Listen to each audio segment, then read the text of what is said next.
वंदे लोकतिलकं सातुतवार्ता विभूषणं अमर कृतिशरणं प्रबुद्धं लोकजीवनं प्रणय प्रमत जाग दीपनं वंदे जीवन जीवनं सत्पुरुषोत्तमं। जय गुरु।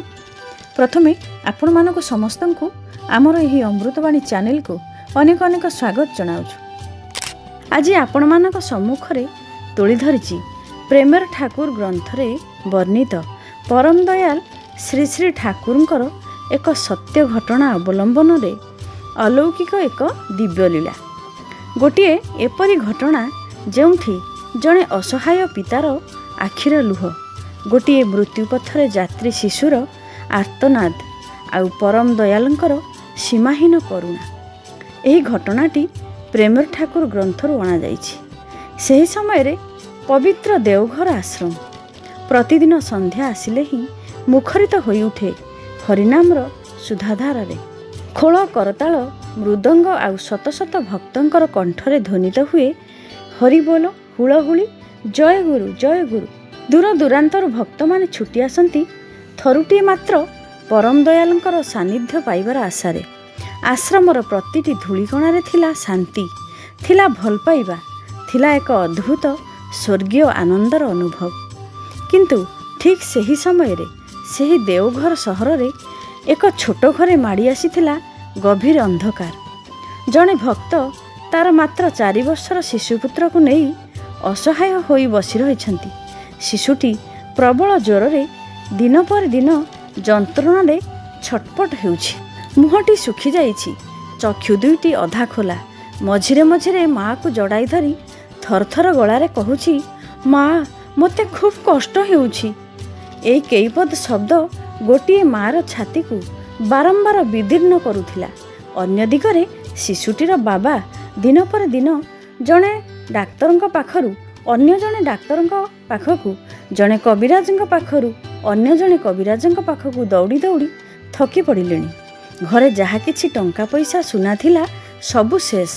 ଏମିତିକି ଶେଷ ସମ୍ବଳ ଯାହା ଟିକେ ଥିଲା ସବୁକିଛି ପୁଅର ଚିକିତ୍ସାରେ ବ୍ୟୟ ହୋଇଗଲାଣି। ତେବେ ବି ଶିଶୁଟିର ଜ୍ୱର ଟିକେ ବି କମୁନାହିଁ। ଡାକ୍ତରଙ୍କର ଲେଖା ଗୋଟିଏ ପ୍ରେସ୍କ୍ରିପ୍ସନ୍ ହାତରେ ଧରି ସେ ଦୀର୍ଘ ସମୟ ନୀରବରେ ବସି ରହିଥାନ୍ତି। ତାପରେ ନିଜର ପକେଟରେ ହାତ ମାରିଲେ। ମୁଠା ଖୋଲି ଦେଖିଲେ ମାତ୍ର 12 ଅଣା। ଏଇ 12 ଅଣା ଦେଇ ଔଷଧ କିଣିବାକୁ ହେବ। ହୁଏତ ଏଇ ଔଷଧରେ ପୁଅଟି ବଞ୍ଚିଯିବ। ଆଉ ଯଦି ଔଷଧ କିଣି ନ ପାରନ୍ତି ତାହେଲେ କ'ଣ ହେବ? ସେହି କଥା ଭାବି ତାଙ୍କର ଛାତି ଥରି ଉଠୁଥିଲା। ଠିକ୍ ସେହି ମୁହୂର୍ତ୍ତରେ ତାଙ୍କର ମନେ ପଡ଼ିଗଲା ଶ୍ରୀ ଶ୍ରୀ ଠାକୁରଙ୍କର କଥା। ସେ ଭାବିଲେ, ମୁଁ ଦୟାଳଙ୍କ ପାଖକୁ ଯିବି, ସେ ନିଶ୍ଚୟ କୌଣସି ନା କୌଣସି ବ୍ୟବସ୍ଥା କରିବେ। ଏହି ବିଶ୍ୱାସ ନେଇ ହାତରେ ପ୍ରେସ୍କ୍ରିପ୍ସନ୍ ଆଉ ପକେଟରେ 12 ଅଣା ପଇସା ନେଇ ସେ ଦେଓଘର ଆଶ୍ରମ ଉଦ୍ଦେଶ୍ୟରେ ବାହାରି ପଡ଼ିଲେ। ଏ ଦିଗରେ ସେତେବେଳେ ନାମ ସଂକୀର୍ତ୍ତନର ଶେଷ ପର୍ବ ଚାଲିଥାଏ। ଖୋଳ ତାଳ କରତାଳର ଧ୍ୱନି ଆଉ ଶତ ଶତ ଭକ୍ତମାନଙ୍କର କଣ୍ଠରେ ଧ୍ୱନିତ ହେଉଛି ହରିବୋଲ ଜୟ ଗୁରୁ ଜୟ ଗୁରୁ। ମନେ ହେଉଥିଲା ସମସ୍ତ ଆଶ୍ରମ ଭକ୍ତିର ସ୍ରୋତରେ ଭାସି ଯାଉଛି ଯେପରି। ଠିକ୍ ସେହି ସମୟରେ କ୍ଳାନ୍ତ ଅବସନ୍ନ ଆଉ କାନ୍ଦି କାନ୍ଦି ସେହି ଭକ୍ତ ଆସି ଆଶ୍ରମରେ ପହଞ୍ଚିଲେ। ସେ ଚୁପଚାପ ଗୋଟିଏ କୋଣରେ ଛିଡ଼ା ହୋଇ ରହିଲେ। ସେ ଭାବିଲେ, ନାମ ସଂକୀର୍ତ୍ତନ ଶେଷ ହେଉ, ଠାକୁରଙ୍କ ପାଖରେ ମୋର ଦୁଃଖର କଥା କହିବି। ନାମ ସଂକୀର୍ତ୍ତନ ଶେଷ ହେଲା। ପରମ ଦୟାଲ ଶ୍ରୀ ଶ୍ରୀ ଠାକୁର ସମସ୍ତ ଭକ୍ତମାନଙ୍କ ଆଡ଼କୁ ଦୃଷ୍ଟି ପକାଉଥାନ୍ତି। ହଠାତ୍ ତାଙ୍କର ଦୃଷ୍ଟି ପଡ଼ିଲା ସେହି ଅସହାୟ ଭକ୍ତ ଉପରେ। ଶ୍ରୀ ଶ୍ରୀ ଠାକୁର ମୃଦୁ ହସି କହିଲେ, କିରେ ଆସିଛୁ? ଦାଦାଟି ଆଖିରେ ଲୁହ ପୋଛି ପ୍ରଣାମ କଲେ। ସେ କିଛି କହିବା ଆଗରୁ ପରମ ଦୟାଲ କହିଲେ, ଆଜି ମୋର ରସଗୋଲା ଖାଇବାକୁ ଭାରି ଇଚ୍ଛା ହେଉଛି, ଯା ସମସ୍ତଙ୍କ ପାଇଁ ରସଗୋଲା ନେଇ ଆସେ। ଦାଦାଟି ସ୍ତବ୍ଧ ହୋଇଗଲେ। ତାଙ୍କର ହାତ ନିଜ ଅଜାଣତରେ ପକେଟର ଭିତରେ ଥିବା ସେଇ 12 ଅଣା ପଇସା ଆଡ଼କୁ ଚାଲିଗଲା। ଏଇଟା ତ ତାର ସନ୍ତାନର ଔଷଧର ଟଙ୍କା। ତାହେଲେ ଏବେ ସେ କ'ଣ କରିବେ? ଠାକୁରଙ୍କ ମୁହଁରୁ ଆଜି ମୋର ରସଗୋଲା ଖାଇବାକୁ ଖୁବ୍ ଇଚ୍ଛା ହେଉଛି ବୋଲି ପୁଣି ଥରେ ଶୁଣି ତାଙ୍କର ଛାତି ଭିତରଟା ଥରିବାକୁ ଲାଗିଲା। କିଛି କ୍ଷଣ ପାଇଁ ନିଜର କାନକୁ ବିଶ୍ୱାସ କରିପାରୁନଥିଲେ। ସେ ମନେ ମନେ କହୁଥାନ୍ତି, ଠାକୁର ଆପଣ କ'ଣ ଜାଣିନାହାନ୍ତି ମୋର ଘରେ ମୋର 4 ବର୍ଷର ପୁଅଟା ମୃତ୍ୟୁ ସହିତ ଲଢ଼ୁଛି ବୋଲି? ଏଇ ବାରଣା ହେଉଛି ମୋର ଔଷଧ ପାଇଁ ଶେଷ ସମ୍ବଳ। ଆଉ ଥରେ ସେ ପକେଟରୁ ଡାକ୍ତରଙ୍କର ସେଇ ପ୍ରେସ୍କ୍ରିପ୍ସନଟି ବାହାର କଲେ। ତାପରେ ଆଉ ଥରେ ଠାକୁରଙ୍କର ମୁହଁକୁ ଚାହିଁଲେ। ପରମ ଦୟାଲଙ୍କ ମୁହଁରେ କୌଣସି ଉଦ୍ବେଗ ନାହିଁ, ପ୍ରଶ୍ନ ନାହିଁ, ଖାଲି ରହିଛି ଏକ କରୁଣାମୟ ହସ। ମନେ ହେଉଥିଲା ଠାକୁର ଯେମିତି ସବୁକିଛି ଜାଣିଛନ୍ତି, ତଥାପି ସେ କିଛି ବି କହୁନଥାନ୍ତି। ଦାଦାଟିର ମନରେ ଆରମ୍ଭ ହେଲା ଏକ ଭୟଙ୍କର ଦ୍ୱନ୍ଦ୍ୱ। ଗୋଟିଏ ଦିଗରେ ମୃତ୍ୟୁ ପଥଯାତ୍ରୀ ସନ୍ତାନର ଚିକିତ୍ସା, ଅନ୍ୟ ଦିଗରେ ଗୁରୁଙ୍କର ଆଦେଶ। ସେ ଭାବିଲେ ଆଜି ଯଦି ମୁଁ ଠାକୁରଙ୍କର କଥା ନ ମାନେ ତାହେଲେ କ'ଣ ସତରେ ସବୁ ଶେଷ? ଅନ୍ୟପଟେ ମନର ଅନ୍ୟ ଏକ ଦିଗରୁ କଣ୍ଠସ୍ୱର ଭାସି ଆସିଲା, କିନ୍ତୁ ପୁଅଟାର କ'ଣ ହେବ? ତାଙ୍କର ଆଖିରୁ ଧାର ଧାର ଲୁହ ବହିବାରେ ଲାଗିଲା। ସେ ନୀରବରେ ଠାକୁରଙ୍କ ଆଡ଼କୁ ଚାହିଁ କହିଲେ, ଠାକୁର, ଆପଣଙ୍କର ଇଚ୍ଛା ହିଁ ମୋର ଇଚ୍ଛା, ଆପଣଙ୍କର ଆଦେଶରେ ମୋର ଏହି ଜୀବନ। ଏହା ଭାବି ସେ ମିଠା ଦୋକାନକୁ ଗଲେ।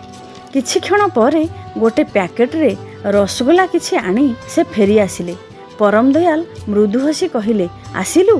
ତାପରେ ଉପସ୍ଥିତ ସମସ୍ତ ଭକ୍ତମାନଙ୍କୁ ନିଜ ହାତରେ ରସଗୋଲା ବିତରଣ କରିଚାଲିଲେ। 1 ଜଣ 2 ଜଣ ଏମିତି ଜଣ ଜଣ କରି ସମସ୍ତେ ମହା ଆନନ୍ଦରେ ରସଗୋଲା ଖାଇବାରେ ଲାଗିଲେ। ଆଶ୍ରମ ଭରି ଉଠିଲା ହାସ୍ୟରେ, ଆନନ୍ଦରେ। ଆଉ ସେହି ଦାଦାଟି, ସେ ଚୁପଚାପ ଗୋଟିଏ କୋଣରେ ବସି ସବୁକିଛି ଦେଖୁଥାନ୍ତି। ତାଙ୍କର ଆଖିରେ ଲୁହ, ମନେ ମନେ କହୁଥାନ୍ତି, ଠାକୁର, ମୋ ପୁଅକୁ ଆପଣ ରକ୍ଷା କରନ୍ତୁ। ଏପଟେ ପରମ ଦୟାଲ ଆଶ୍ରମରେ ବସିଛନ୍ତି। ଠିକ୍ ସେହି ସମୟରେ କିଛି ମାଇଲ ଦୂରରେ ଗୋଟିଏ ଛୋଟ ଘରେ ଘଟି ଚାଲିଛି ଏପରି ଗୋଟେ ଅଲୌକିକ ଘଟଣା, ଯାହା ମନୁଷ୍ୟର ଯୁକ୍ତିକୁ ଆଜି ମଧ୍ୟ ସ୍ତବ୍ଧ କରିଦେଉଛି। ଦେଓଘର ଆଶ୍ରମରେ ସେତେବେଳେ ଆନନ୍ଦର ପରିବେଶ। ପରମ ଦୟାଲ ଶ୍ରୀ ଶ୍ରୀ ଠାକୁର ଭକ୍ତମାନଙ୍କ ସହିତ ତତ୍ତ୍ୱ କଥାରେ ମଗ୍ନ। କେହି ପ୍ରଶ୍ନ କରୁଛନ୍ତି, କେହି ଉତ୍ତର ଶୁଣୁଛନ୍ତି, କେହି ଅବା ଠାକୁରଙ୍କର ମୁହଁକୁ ଅପଲକ ଦୃଷ୍ଟିରେ ଚାହିଁ ରହିଛନ୍ତି। ସେହି ଭକ୍ତ ଜଣଙ୍କ ସମସ୍ତଙ୍କ ମଧ୍ୟରେ ବସିଛନ୍ତି, କିନ୍ତୁ ତାର ମନ ତ ଅନେକ ଦୂରରେ, ତାର 4 ବର୍ଷର ଅସୁସ୍ଥ ପୁଅ ପାଖରେ। ବାରମ୍ବାର ତାର ମନରେ ଗୋଟିଏ ପ୍ରଶ୍ନ ଆସୁଛି, ଠାକୁର, ମୁଁ ତ ଆପଣଙ୍କର କଥା ମାନିଲି, ଏବେ ମୋର ପୁଅଟାକୁ ଆପଣ ହିଁ ରକ୍ଷା କରନ୍ତୁ ପ୍ରଭୁ।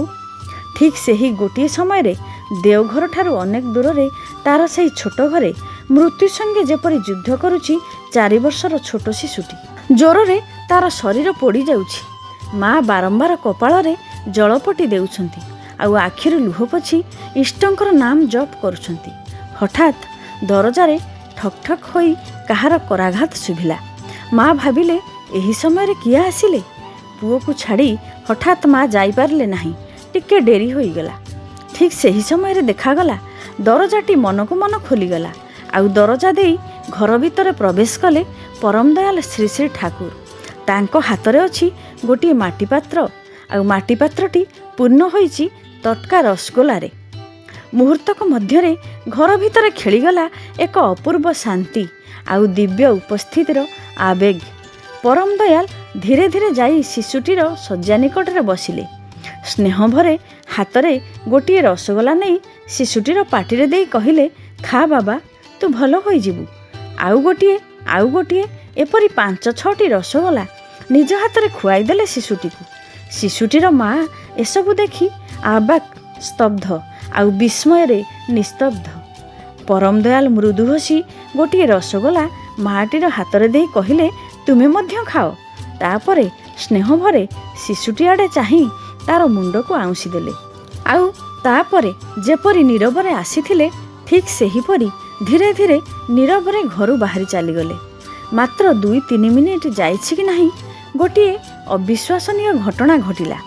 ଯେଉଁ ଶିଶୁଟି କିଛି କ୍ଷଣ ଆଗରୁ ଜ୍ୱରରେ ଅଚେତନ ହୋଇଯାଉଥିଲା, ସେ ଧୀରେ ଧୀରେ ଆଖି ଖୋଲିଲା। ତାପରେ ଉଠି ବସି କହିଲା, ମା, ମୋତେ ଆଉ କଷ୍ଟ ହେଉନି। ମା ସଙ୍ଗେ ସଙ୍ଗେ ପୁଅର କପାଳରେ ହାତ ମାରି ଦେଖିଲେ, କପାଳ ଏକବାରେ ଥଣ୍ଡା, ଜ୍ୱରର କୌଣସି ଲକ୍ଷଣ ନାହିଁ। ଶିଶୁଟି ସ୍ୱାଭାବିକ ହୋଇ ଉଠିଲା। ମା ବୁଝିପାରୁନଥିଲେ ଏହା କିପରି ସମ୍ଭବ। 2 ହାତ ଯୋଡ଼ି କୃତଜ୍ଞତାର ସ୍ରୋତରେ ତାଙ୍କର ଆଖିରୁ ଲୁହ ଧାର ଧାର ବହିଯାଉଥାଏ। ଏପଟେ ଶ୍ରୀ ଶ୍ରୀ ଠାକୁର ଭକ୍ତମାନଙ୍କ ସହିତ ବହୁତ ସମୟ ଆଳାପ ଆଲୋଚନା କରୁଥିଲେ। ସେହି ଅସହାୟ ଦାଦାଟି ସେଇଠି ବସି ରହିଥିଲେ, କିନ୍ତୁ ପ୍ରତ୍ୟେକଟି ସମୟ ତାଙ୍କୁ ଗୋଟିଏ ଗୋଟିଏ ଯୁଗ ପରି ମନେ ହେଉଥିଲା। ମନେ ମନେ ସେ ଖାଲି ଗୋଟିଏ ପ୍ରାର୍ଥନା କରୁଥିଲେ, ଠାକୁର, ମୁଁ ମୋର ଶେଷ ସମ୍ବଳ ଟିକକ ଆପଣଙ୍କ କହିବା ଅନୁସାରେ କରିଛି। ଆପଣ ମୋର ସନ୍ତାନକୁ ରକ୍ଷା କରନ୍ତୁ। ରାତି କ୍ରମଶଃ ଗଭୀର ହେଲା। ଠାକୁର କହିଲେ, କିରେ ଘରକୁ ଯାଉନୁ? ଦାଦାଟି ଆଶ୍ରମରୁ ଫେରି ନିଜ ଘରକୁ ବାହାରିଲେ। ବାଟରେ ଯାଉ ଯାଉ ତାର ଛାତି ଭିତରେ ଗୋଟିଏ ଭୟ ଆସୁଥାଏ। ମୁଁ କି ଭୁଲ କଲି? ଔଷଧ ନ କିଣି ରସଗୋଲା କିଣିଲି। ଯଦି ମୋ ଛୁଆର କିଛି ହୋଇଯାଏ? ଏହିପରି ଅନେକ ଭୟ ଓ କୋହକୁ ଛାତିରେ ଜାବୁଡ଼ି ଧରି ଆସି ପହଞ୍ଚିଲେ ତାଙ୍କର ଘର ସମ୍ମୁଖରେ। ଦରଜାରେ ଠକ୍ ଠକ୍ କରାଘାତ କଲେ। ଭିତରୁ ଗୋଟିଏ ଛୋଟ ଛୁଆର କଣ୍ଠସ୍ୱର ଭାସି ଆସିଲା, ବାବା ଆସିଲେ, ବାବା ଆସିଲେ। ପର ମୁହୂର୍ତ୍ତରେ ପୁଅଟି ଦୌଡ଼ି ଆସି କବାଟ ଖୋଲିଦେଲା। ଦାଦାଟି ନିସ୍ତବ୍ଧ।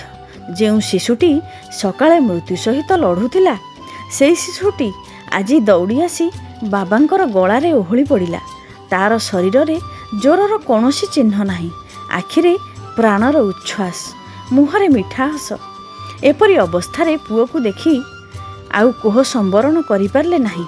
ପୁଅକୁ ଛାତିରେ ଜାବୁଡ଼ି ଧରି ଭୋ ଭୋ ହୋଇ କାନ୍ଦିବାକୁ ଲାଗିଲେ।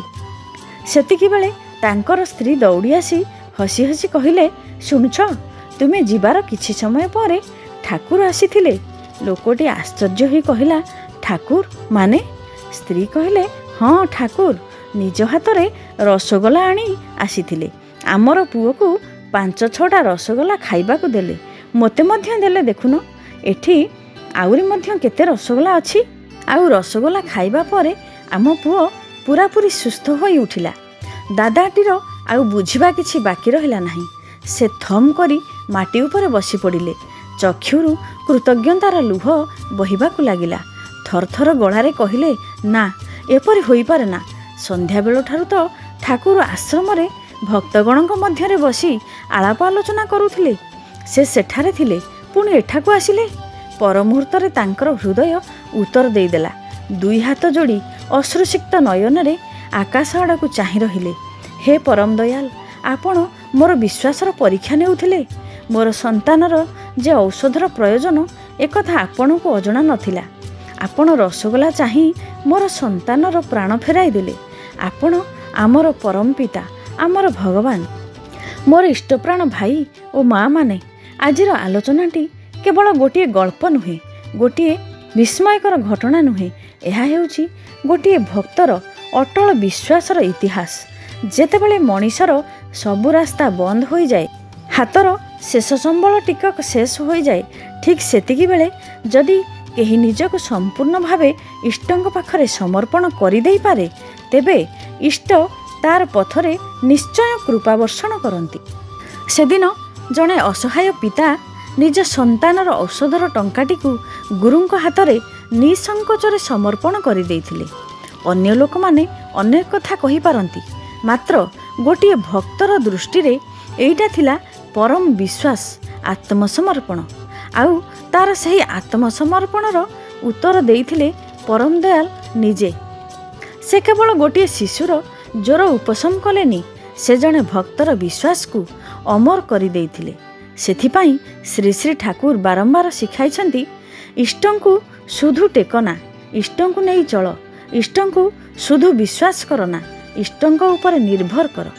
କାରଣ ତାଙ୍କ ଉପରେ ପ୍ରକୃତରେ ଯଦି କେହି ସମ୍ପୂର୍ଣ୍ଣ ନିର୍ଭର କରେ, ସେ ତାଙ୍କୁ କେବେ ନିରାଶ କରନ୍ତି ନାହିଁ।